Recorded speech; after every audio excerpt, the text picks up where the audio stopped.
गुलेराना बेगम की दो बहुएं थीं। बड़ी का नाम आसिया और छोटी का नाम अफीरा था।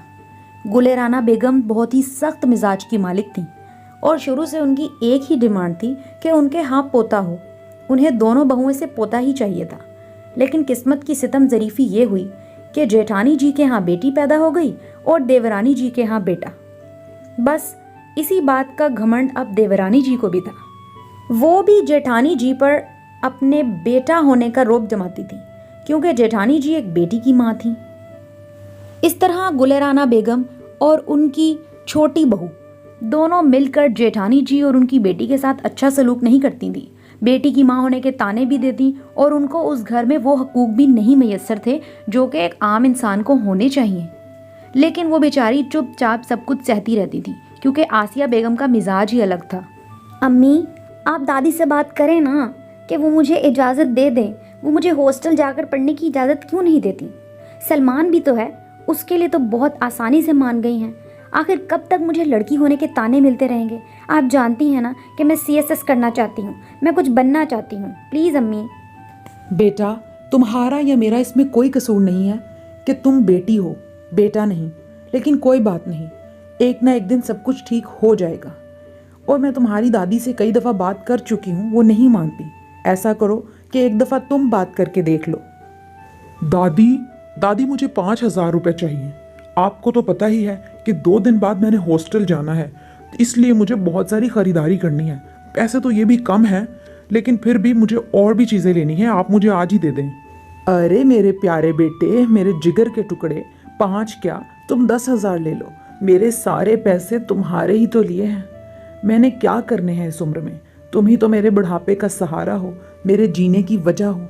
और जाकर पढ़कर एक बड़े अफसर बनकर आना। पैसों की फिक्र ना करो, मैं सब इंतज़ाम कर दूंगी। दादी, मुझे भी आपसे बात करनी थी।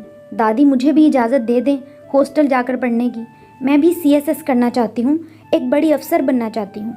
मेरा बचपन का शौक़ है दादी। सलमान भी तो जा रहा है, मुझे भी जाने दें प्लीज़। अलिशबा, तुम्हारा दिमाग तो नहीं ख़राब हो गया? तुम्हें कितनी दफ़ा समझाया है कि सलमान का मुकाबला ना किया करो। वो लड़का है और तुम लड़की, और लग ही ना जाना कहीं तुम बड़ी अफसर। मेरा तो दिल ही नहीं चाहता।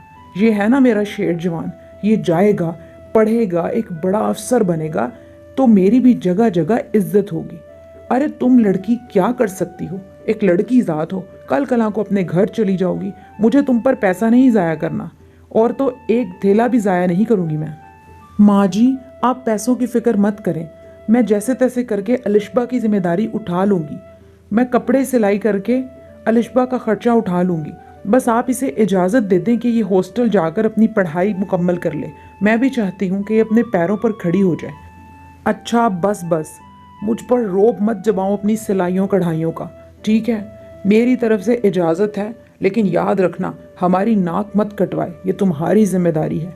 जाए जहाँ मर्जी जाकर पढ़े, मैं 1 रुपया नहीं दूंगी। तुमने जैसे भी पढ़ाना है पढ़ा लो। मेरी तरफ से इजाज़त है कि ये जाकर पढ़ ले, लेकिन इसकी जिम्मेदारी तुम्हारे ज़िम्मे है। और फिर इस तरह 2 दिन बाद सलमान और अलिशबा के हॉस्टल जाने का वक्त आ गया। सलमान को भी किसी दूसरे शहर जाकर पढ़ाई करनी थी और तैयारी करनी थी।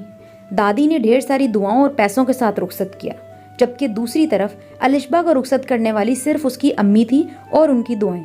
अलिशबा की अम्मी के पास जो थोड़े बहुत पैसे थे वो उन्होंने जमा करके अलिशबा को दे दिए और उसे कहा कि बाकी पैसे वो साथ साथ सिलाई करके उसे भेजती रहेंगी। और यूं वो भी हॉस्टल रवाना हो गई।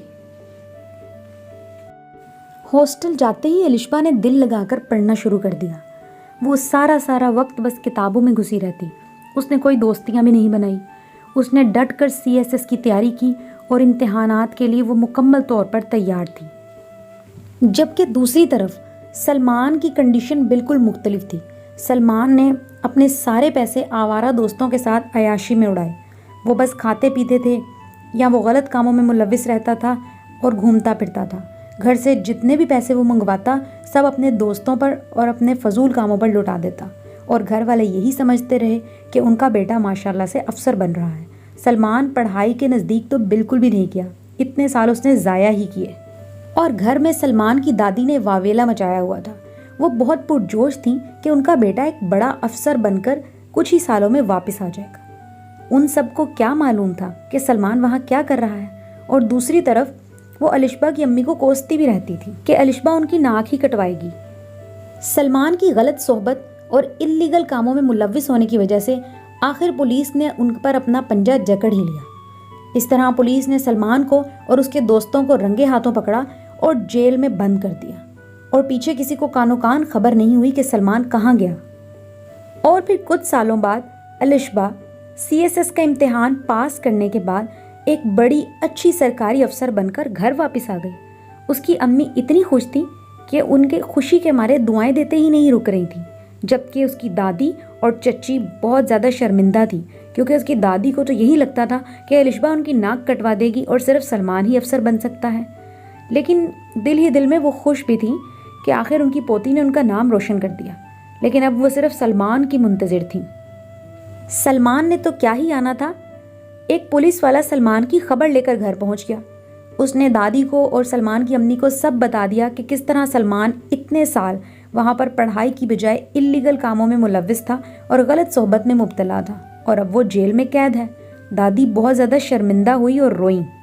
लेकिन फिर इस मौके पर भी उनके घर की बड़ी अफसर यानी कि अलिशबा ही काम आई, क्योंकि अलिशबा एक बड़ी अफसर बन चुकी थी। उसके एक दफ़ा कहने पर ही सलमान को जेल से रिहाई मिल गई और उसकी बेल हो गई।